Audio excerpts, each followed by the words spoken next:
लोकसभा चुनाव की तारीखों का कभी भी ऐलान हो सकता है और इसीलिए अब तमाम राजनीतिक दल पद और सीटों की लड़ाई के लिए खुले तौर पर बगावत और समर्थन पर उतर आए हैं। लालू यादव और नीतीश कुमार के महागठबंधन में अब वही होता दिख रहा है जिसका नीतीश कुमार को पहले से डर था। दरअसल ये बात अब राजनीतिक गलियारों में आग की तरह फैल चुकी है कि नीतीश कुमार पलटी मारने वाले हैं और एक बार फिर से एनडीए की गोद में फिर से बैठने वाले हैं। इसलिए लालू यादव का खेमा तेजस्वी यादव को आगे रखते हुए नीतीश कुमार के खिलाफ में मुखालफत शुरू कर चुका है। नीतीश और तेजस्वी यादव के बीच में छिड़ी इस साइलेंट लड़ाई का शोर अब पूरी तरीके से सामने आ चुका है, जिसके बारे में हम विस्तार से जानेंगे। और इसके अलावा शिवसेना की लड़ाई को लेकर के जो शिवसेना का असली मालिक कौन होगा, जो लड़ाई लगातार चल रही है ठाकरे बनाम शिंदे में, उसे लेकर सुप्रीम कोर्ट से बहुत बड़ी खबर है। इसका भी हम विश्लेषण करेंगे इस रिपोर्ट में, लेकिन उससे पहले आपसे आग्रह है कि चैनल को सब्सक्राइब कर लें और अगर आपको वीडियो पसंद आई तो लाइक जरूर करें। देखते रहिए, मुद्दा गरम है।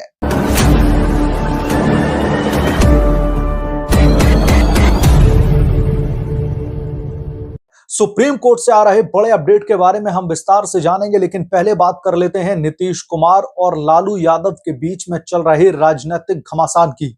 दरअसल नीतीश कुमार के साथ वो हो गया है जिसका उन्हें पहले दिन से डर सता रहा था।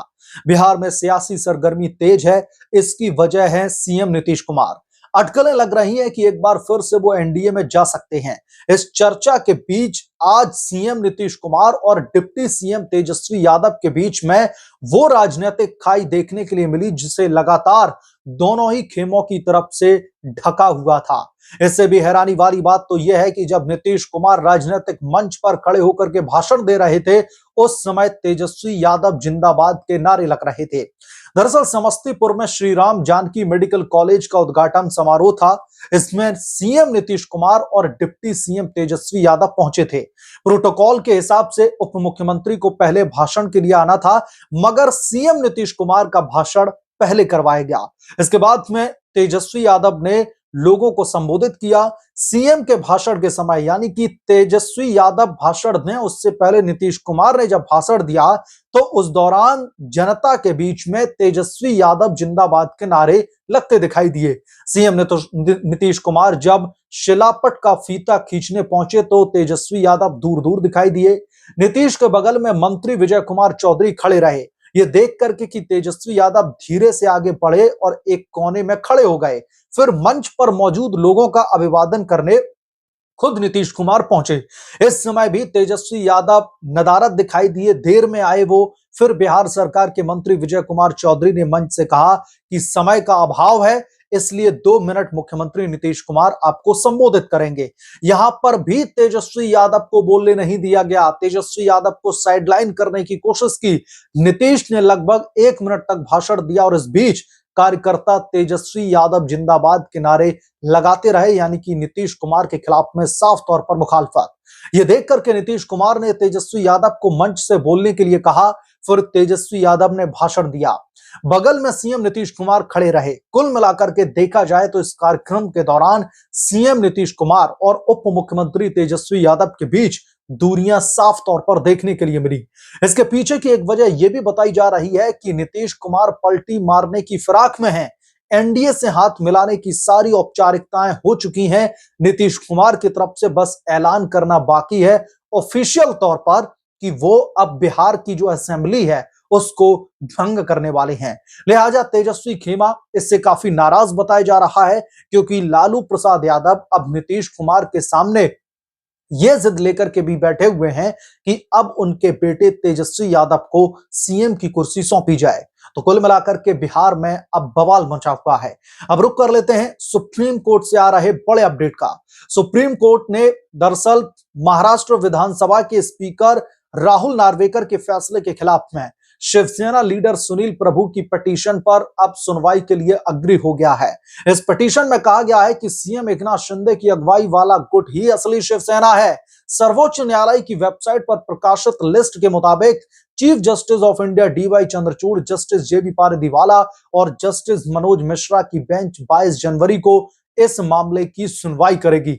उधर उद्धव ठाकरे का गुट ये लगातार दावा कर रहा है कि शिवसेना उसकी वाली असली है और एकनाथ शिंदे भी पिटीशन पर पिटीशन डाल रहे हैं। आपको बता दें कि 15 जनवरी को महाराष्ट्र के पूर्व सीएम उद्धव ठाकरे के नेतृत्व वाले शिवसेना गुट ने हाई कोर्ट में पिटीशन दायर करके पिटीशन के 10 जनवरी के फैसले पर सवालिया निशान खड़ा किया था, क्योंकि 10 जनवरी के फैसले में कहा गया था कि सीएम एकनाथ शिंदे के नेतृत्व वाला ग्रुप ही असली शिवसेना है और इसके साथ ही उनके पास में विधायिका में बहुमत है।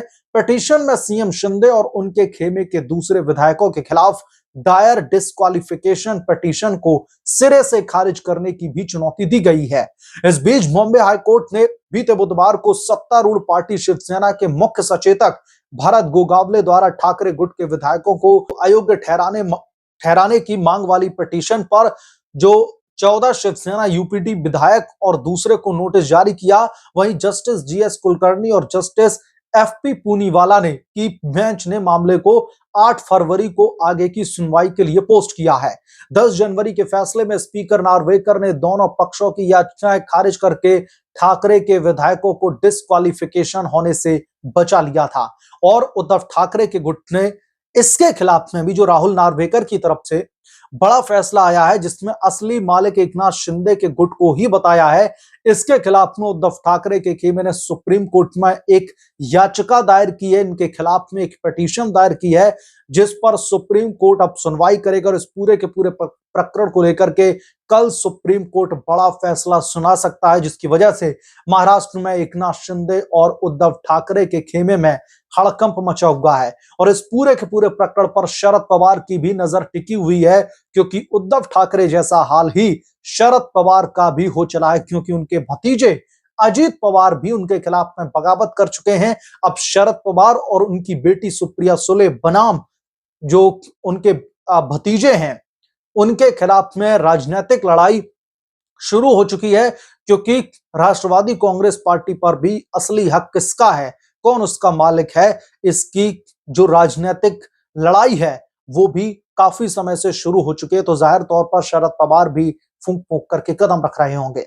मसलन जो सुप्रीम कोर्ट से बड़ा अपडेट आया जो मैं आपके साथ में मैंने शेयर किया, और इसके अलावा जो बिहार की राजनीति में लगातार जो हड़कंप मचा हुआ है, जब से नीतीश कुमार के एनडीए में शामिल होने की, पलटी मारने की खबरों ने राजनीतिक गलियारों में शोरगुल मचाया है, तब से लगातार लालू प्रसाद यादव और तेजस्वी यादव उनके जो बेटे हैं और नीतीश कुमार बिहार के मुख्यमंत्री, उनके बीच में सियासी सरगर्मी तेज दिख रही है। बिहार का जो सियासी पारा है दरअसल ऐसी सर्दी में भी चढ़ता जा रहा है। और इतना ही नहीं, तेजस्वी यादव और नीतीश कुमार के बीच में जो सीट शेयरिंग को लेकर के लगातार जो विवाद की स्थिति बनी हुई थी, अब उस पर शायद पूर्ण विराम लग जाए नीतीश कुमार के पाला बदलते ही, बिहार असेंबली को भंग करते ही।